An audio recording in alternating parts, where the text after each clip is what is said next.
Hey everyone, I hope you're all having a lovely day and are ready for a new story. Before we get started, make sure to smash that like button and subscribe to the channel so you don't miss any new videos.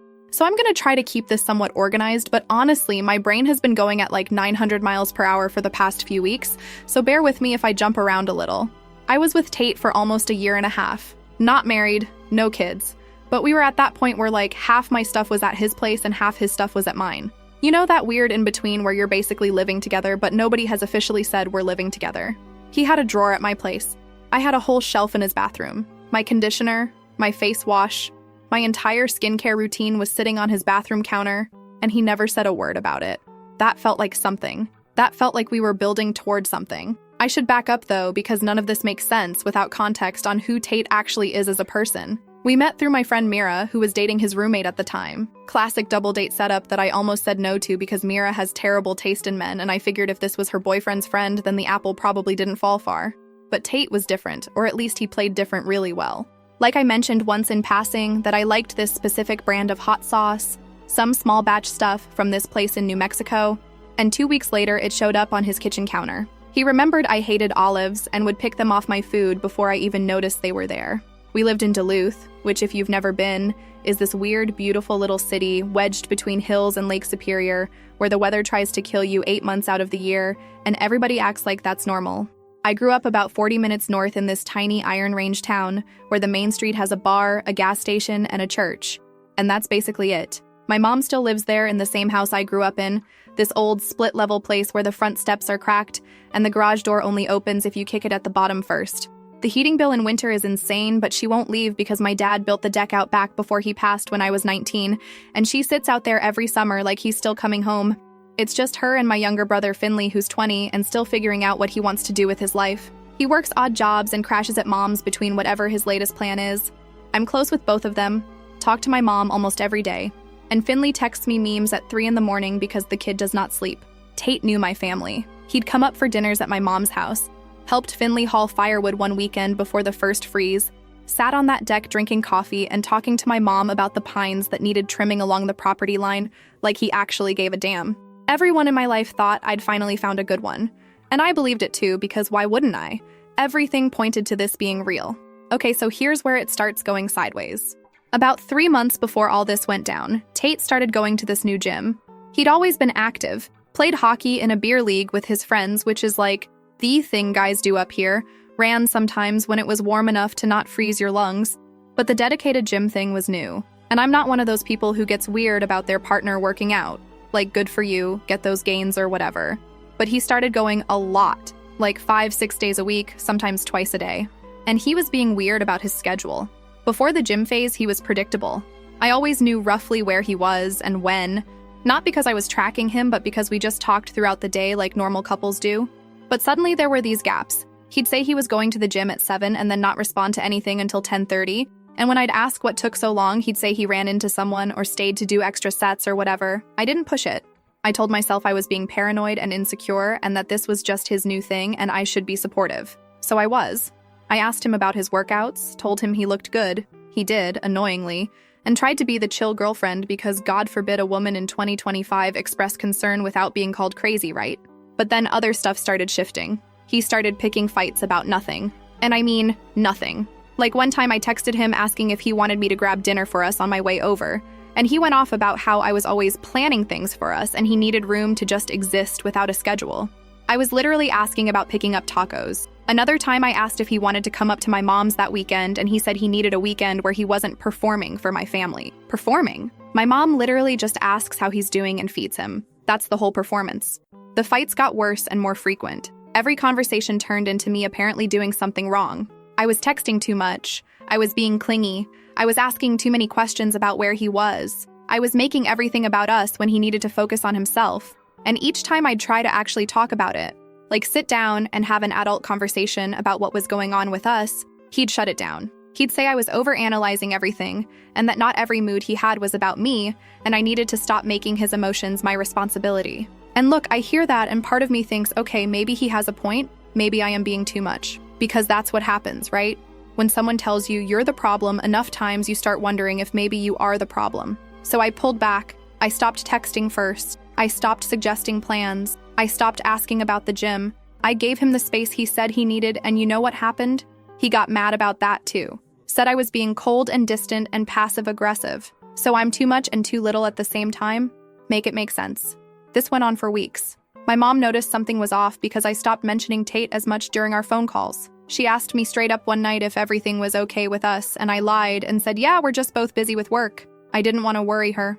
Finley picked up on it too because he texted me one night saying, yo, is Tate being weird?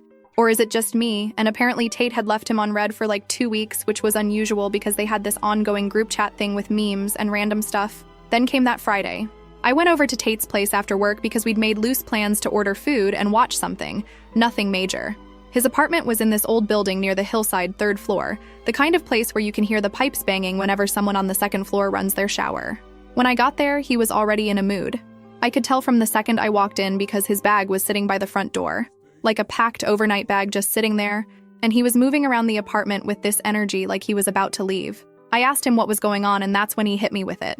He told me I was suffocating him, that he needed to breathe air that didn't smell like my desperation. He said, don't wait up, don't call, don't exist for a while, just like that, like he'd been rehearsing it. And then he grabbed his bag, the bag that was already packed by the door, and walked out. I stood in his apartment for probably 20 minutes just standing there trying to figure out what the hell just happened. That bag was packed before I got there. He planned this before I even walked through the door. The whole evening, the plans we'd made was just a setup so he could deliver his little speech and bounce. I felt stupid. I felt so incredibly stupid. I drove home, didn't call him, didn't text. I just drove through the fog rolling in off Superior and sat on my couch and stared at the wall for a while. My apartment is small, one of those places above a hardware store on a side street. I sat in the dark with my coat still on for probably an hour before I called Mira, because she's been my person since 7th grade and she always knows when something is wrong before I even say it. I told her what happened and she got quiet for a second and then said something that stuck with me. She said that line, the desperation line, that's not something someone comes up with in the moment. That's something someone has been thinking about, maybe even saying to someone else about you. That hit different. Saturday morning, I woke up feeling like garbage, but trying to convince myself that maybe he just needed a weekend away, and this was going to be one of those things we talked about later and worked through. I was making coffee in my kitchen when I decided to check Instagram. Just scrolling, not looking for anything specific. And there it was, Steve's story.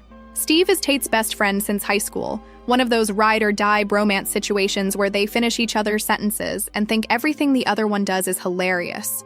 Steve had posted a story, and it was Tate, my boyfriend Tate, at what looked like a cabin or lake house somewhere, cocktails in hand, and this girl I had never seen before was draped all over him, her legs across his lap, her face close to his ear like she was telling him something private.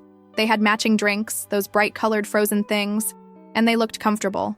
Not like strangers at a group hangout, like people who knew each other's bodies. Steve captioned it, "My boy finally found his person." His person. I read that 3 times because I thought maybe I was misreading it, or maybe it was a joke, or maybe Steve was being an idiot.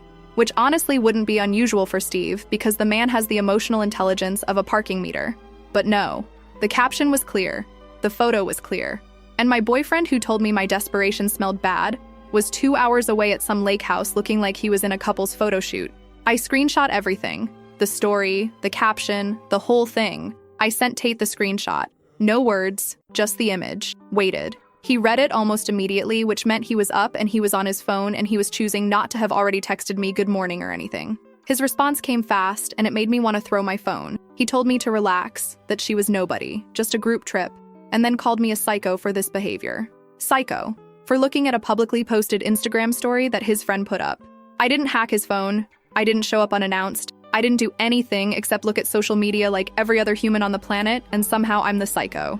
Mira was texting me throughout all of this because I was sending her updates in real time. She was the one who said, okay, so who is this girl because she's clearly not nobody. And Mira is resourceful, I'll give her that.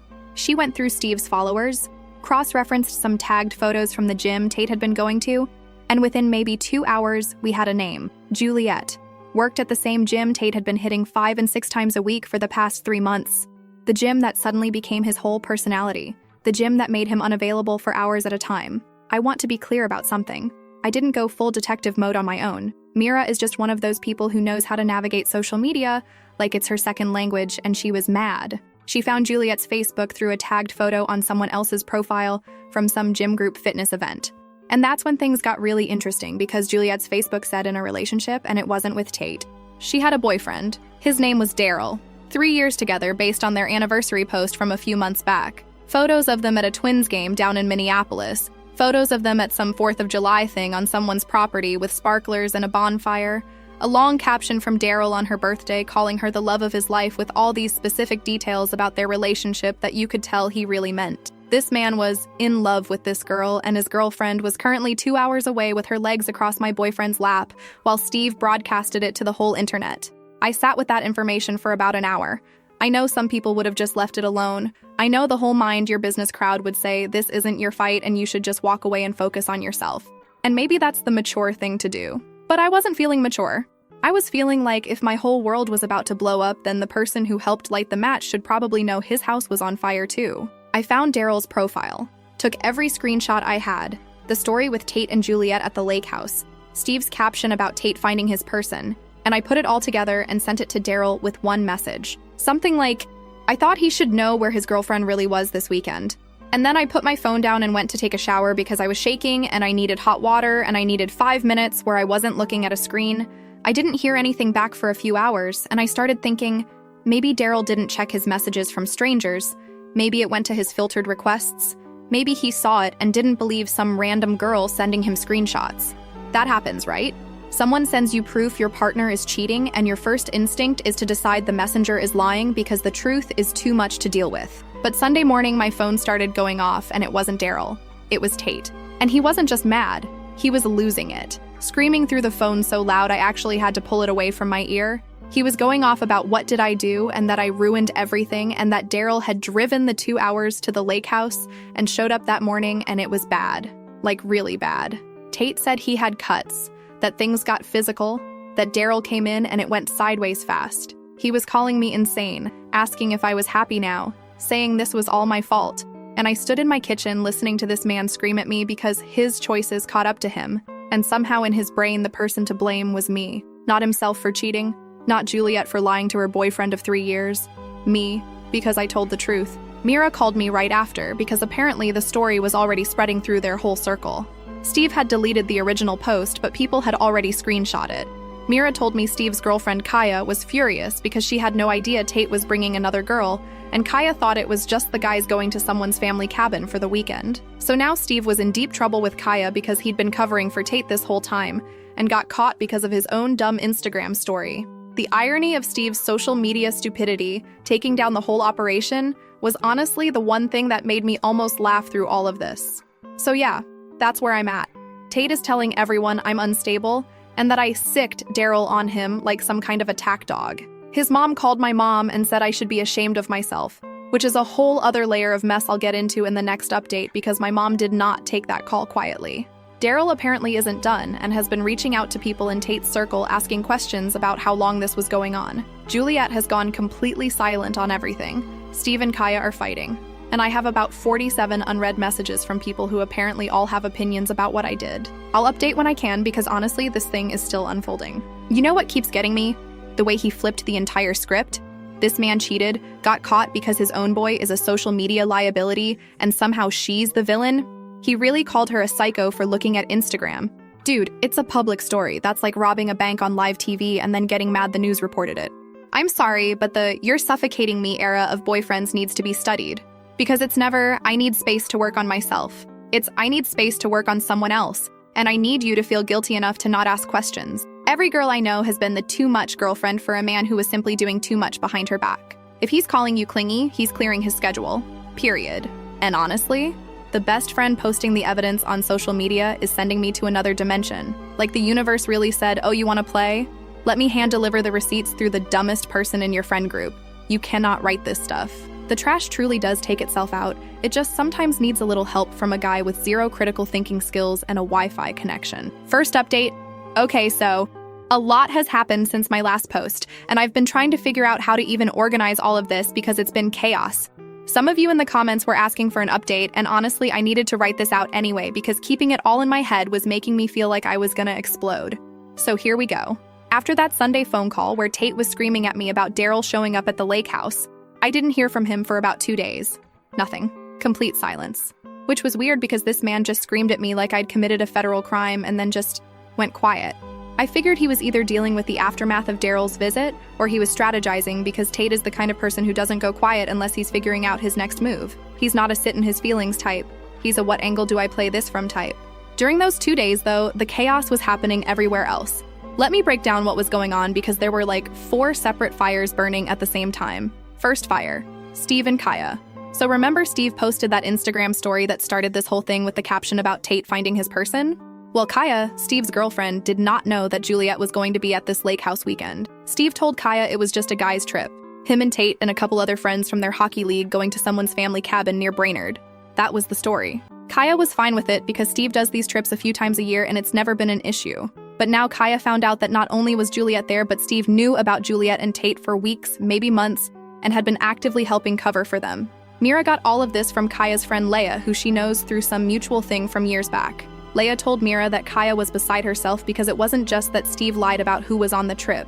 It was that Steve had been watching Tate cheat on me and thought it was funny. That caption, "My boy finally found his person," wasn't Steve being careless.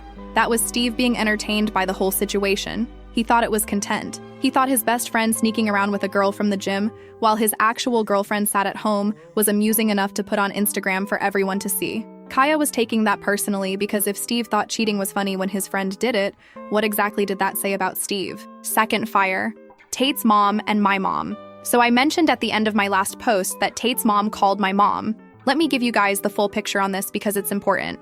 Tate's mom, Veronica, is one of those women who thinks her son is perfect and anyone who suggests otherwise is attacking her personally.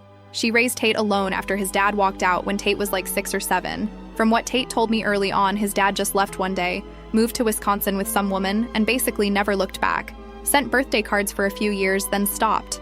Veronica never remarried. Never even really dated, as far as Tate knew. She poured everything into him. And I think somewhere in that process, she decided that her son could do no wrong, because admitting he could would mean admitting that all those years of sacrifice produced someone capable of hurting people the same way his father did.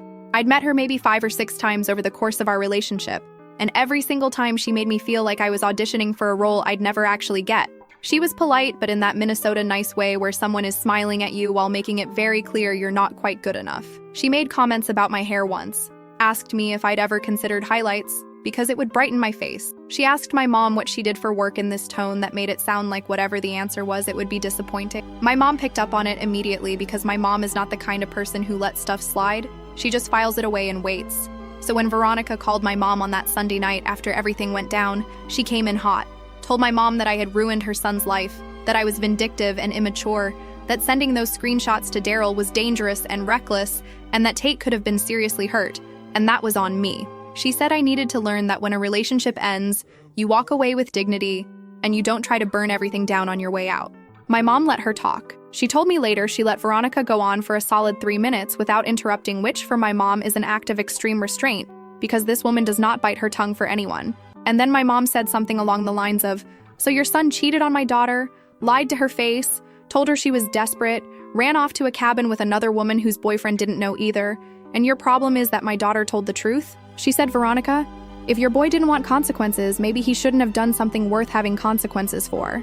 And then she said maybe, instead of calling other people's daughters vindictive, Veronica should be asking herself how she raised a man who runs from women the same way his daddy ran from her. Veronica hung up on her. My mom called me right after and she was heated. Not just about Veronica, but about the whole situation. She said she'd been biting her tongue about Tate for a while, because she didn't want to be the mom who interferes, but that she'd noticed things. She said the last time Tate came up for dinner, maybe a month before all this happened, he spent the whole time on his phone and barely talked to anyone. And when she asked him something about whether he and I had talked about moving in together, he got this look and changed the subject fast. She said she'd been meaning to ask me about it but didn't want to pry. Finley was a whole separate situation. My brother found out about everything because my mom told him. Not to stir things up, but because Finley had been texting Tate, trying to hang out and getting ignored, and my mom figured he deserved to know why. Finley's reaction was not calm. He's 20 and he's got this protective thing about me that's been amplified since our dad died. Because in his head, he's the man of the family now, even though nobody asked him to carry that. He wanted to drive down to Duluth immediately. He was texting me saying, "Where does Tate live? Now, is he at his apartment? Because I want to talk to him." And I had to spend an entire evening talking Finley down because the last thing I needed was my little brother showing up at Tate's door and making things worse. Finley was furious not just about the cheating, but about the desperation comment. He kept saying, who says that to someone who looks at a person they've been with for over a year and tells them they smell like desperation? He said if Dad was alive, Tate wouldn't have had the nerve. So that was the landscape when Tate finally resurfaced on Tuesday night. He texted me. Not called, texted. And the message was long, like paragraphs long. And I'm gonna give you guys the gist of it because the specifics matter. He started by saying he knew things had gotten out of hand and that he'd had time to think. He said the situation with Daryl showing up was scary and that he had actual injuries, and he wanted me to understand how serious it was. He said Daryl came to the cabin before anyone was really awake and was banging on the door, and when Tate opened it, Daryl shoved past him and started tearing through the place looking for Juliet. He said things got physical in the hallway, and he caught an elbow to the face and got cut on something. Glass, maybe? He wasn't specific. He said Steve had to physically get between them. He said Juliet locked herself in a bathroom and wouldn't come out, and Daryl was screaming her name, and it was the worst morning of his life. And then, and this is the part that really got me, he pivoted. He said he understood why I did what I did. He said he wasn't going to pretend he hadn't messed up. But there's always a but with Tate. He said the way I handled it was disproportionate. He said I could have confronted him directly. I could have told him it was over. I could have walked away with my head held high. Instead, I chose to involve a stranger who turned violent, and that made me just as wrong as him, if not more. He said 2 wrongs don't make a right, and that bringing Daryl into it showed that I cared more about revenge than about my own safety or anyone else's. I read that message sitting in my car in a parking lot because I'd just gotten off work and I didn't want to go home yet. He actually thought if he dressed it up in enough reasonable-sounding language, I'd sit here and go, yeah, he's got a point. Maybe I shouldn't have told that man his girlfriend was cheating on him. I did not respond right away. I sat with it for a while. Mira told me not to respond at all, but that's not me. I'm not a silence person. If someone says something to my face or to my text, I'm going to respond because silence feels like agreement, and I don't agree with a single word he wrote. So I responded.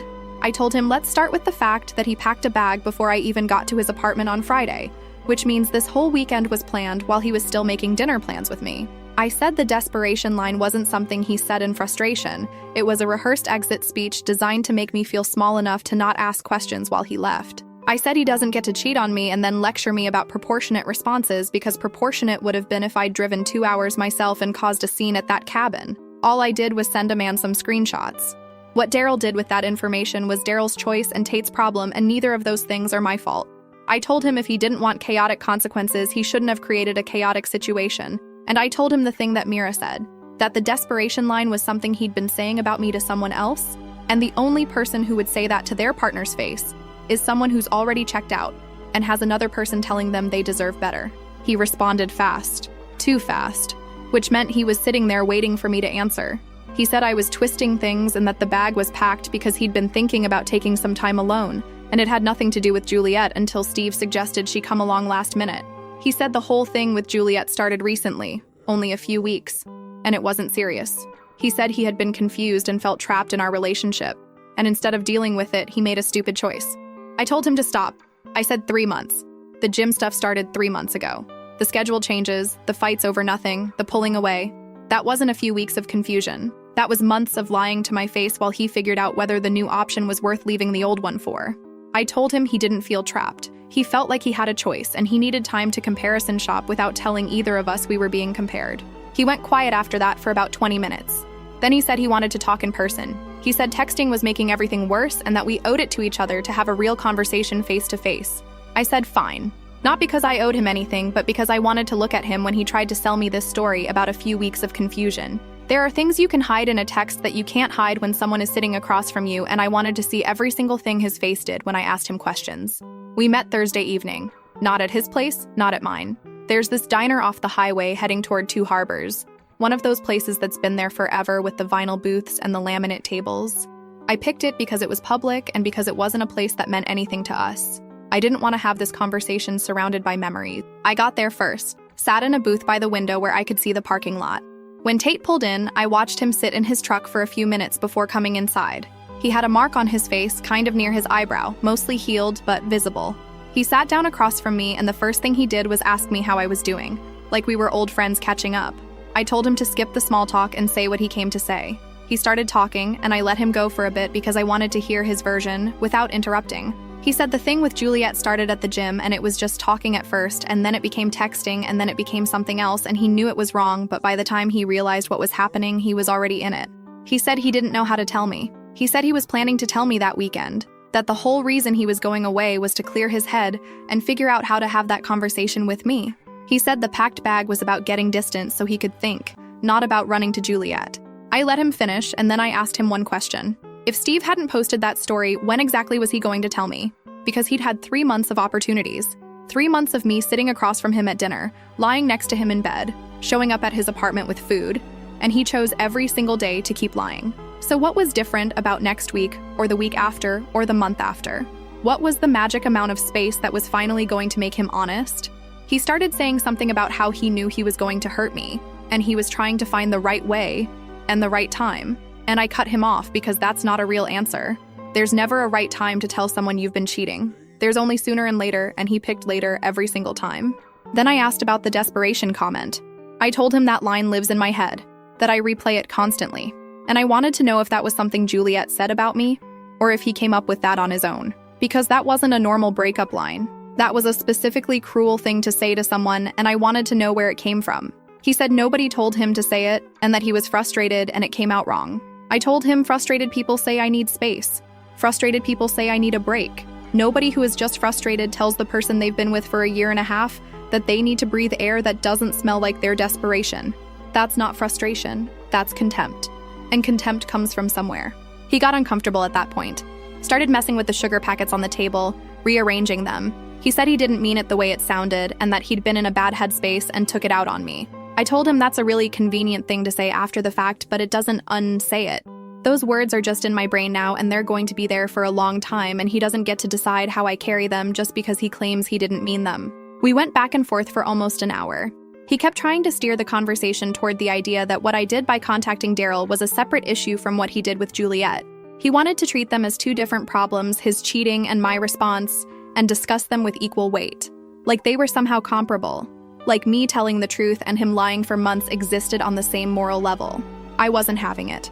I told him every time he brings up Daryl as a way to deflect from what he did, he's telling on himself. Because if he genuinely felt bad about cheating, his focus would be on what he did to me, not on what happened to him as a result. The fact that he keeps circling back to Daryl showing up and the injuries and how scared he was tells me he's not sorry he cheated.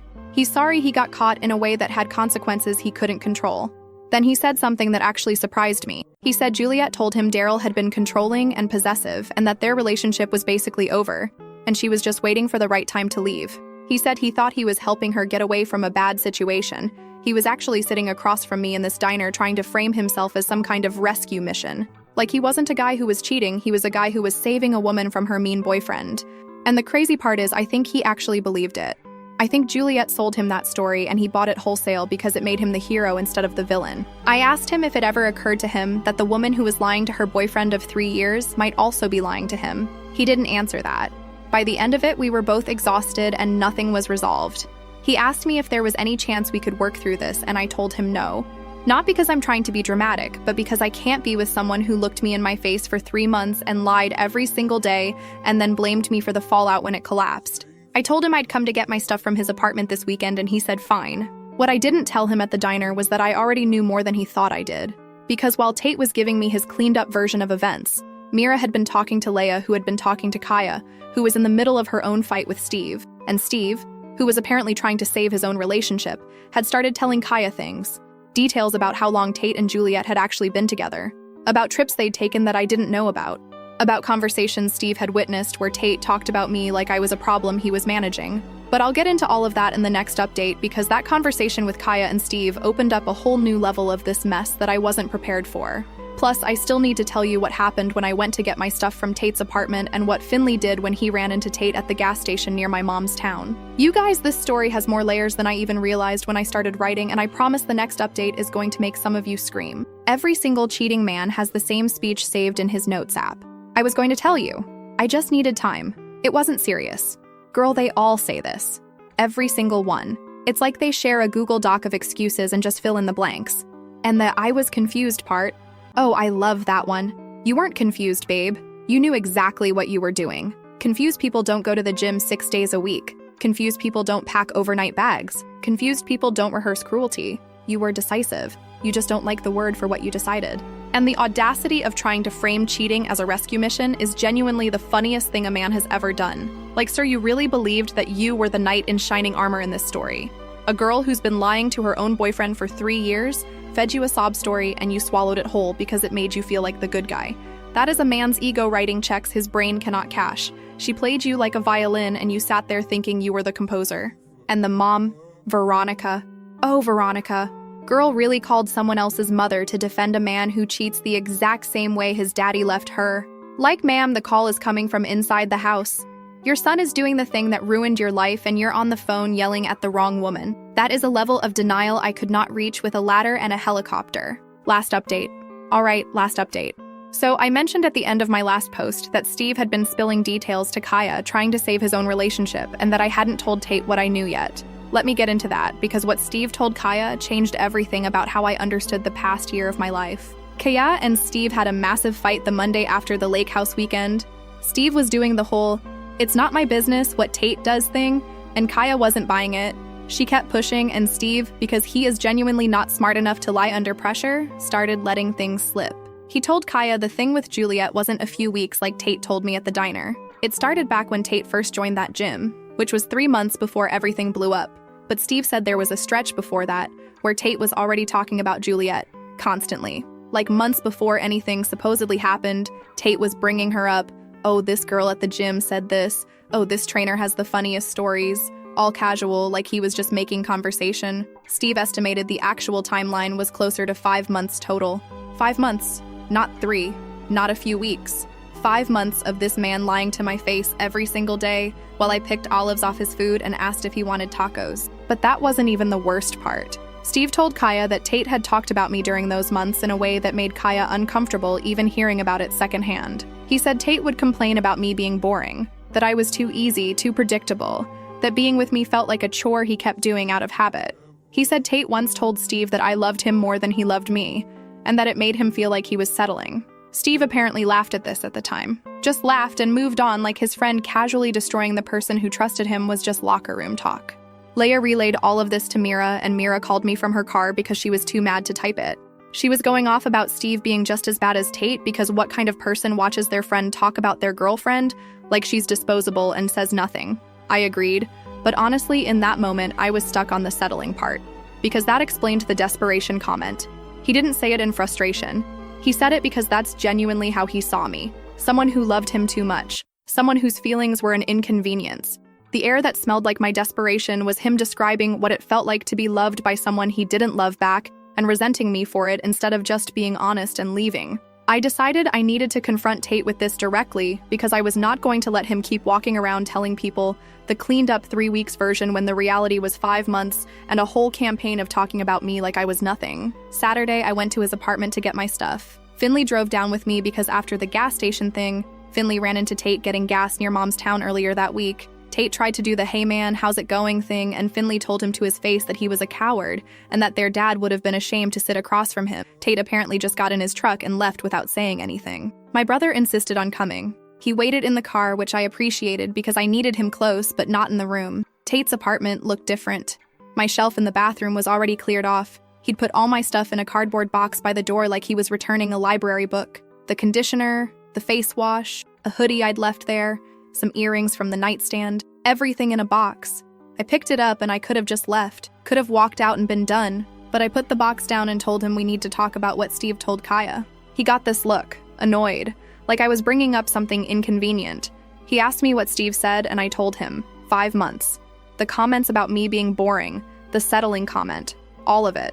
And I watched him closely because I wanted to see if he'd deny it. He didn't deny it.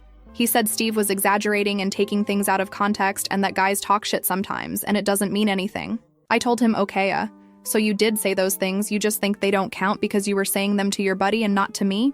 He said that wasn't what he meant. I said that's exactly what you meant. You said I was boring and easy and predictable to Steve's face and then came to my apartment and let me cook for you and sleep next to you and plan a future with you while you were already mentally checked out. That's months of using someone as a placeholder while you figured out your next move. He tried to swing it around. Said I was only hearing Steve's version, and Steve was trying to make Tate look bad so Kaya would forgive him for covering it up. I told him nice try, but that excuse only works if the information isn't consistent with everything else. The fights over nothing, the pulling away, the gym obsession, the desperation speech. All of it lines up perfectly with a man who'd been checked out for months and was just running down the clock. Steve didn't make him look bad. Steve just confirmed what was already obvious. Then I asked him the question I'd been holding on to since the diner. I said, "Did you ever actually love me, or was I just convenient until something better came along?" And I meant it. I wanted a real answer. He sat on the arm of his couch and rubbed his face and said, "Of course he loved me." He said at the beginning he loved me a lot, but somewhere along the way it changed and he didn't know how to deal with it, so he just kept going. He said it wasn't that I did anything wrong. It was that he got restless, and instead of being honest, he handled it in the worst way possible. He said he knew that. He said he was sorry. And you know what? I believe that he's sorry. I believe he feels bad. But I also believe he would do it again, because being sorry and being changed are two completely different things. And nothing about the way he handled any of this tells me he's actually changed. He's sorry it blew up. He's sorry Daryl showed up. He's sorry Steve ran his mouth. He's sorry I found out the way I did. But he's not sorry he did it. He's sorry it didn't stay hidden. Last things, because I know you guys will ask. Kaya dumped Steve about a week later. Mira told me Kaya said she couldn't look at him without thinking about what he watched Tate do and said nothing. Juliet and Daryl, I genuinely don't know. I never talked to either of them and I don't plan to. My mom asked me to come stay with her for a bit, so I've been up at her place, sitting on Dad's deck, drinking coffee, listening to Finley argue with the garage door every morning. Tate texted me once more after I got my stuff. Some long thing about hoping we could be civil and maybe even be friends eventually. I left it on read. Some messages don't deserve an answer. He told me not to exist for a while, so I stopped existing in his world, permanently. Men who call you boring to their boys are the same men who can't microwave rice without you. You're boring until they have to do life alone, and suddenly they can't figure out how the laundry machine works. Funny how that goes. I got restless. Bro, just say you wanted someone to entertain you without having to be a good person back. That's all that means. Every man who says he got restless really means she stopped being new and he's too boring himself to make a relationship interesting. His mama raised a man who looks a woman in the face and says she smells like desperation for loving him, and mama's got nothing to say about that. Girl, the apple doesn't just fall close to the tree, it's still on the tree. That house taught him women are background noise, and it shows. Anyway, that's the story. Love you guys. See you in the next one.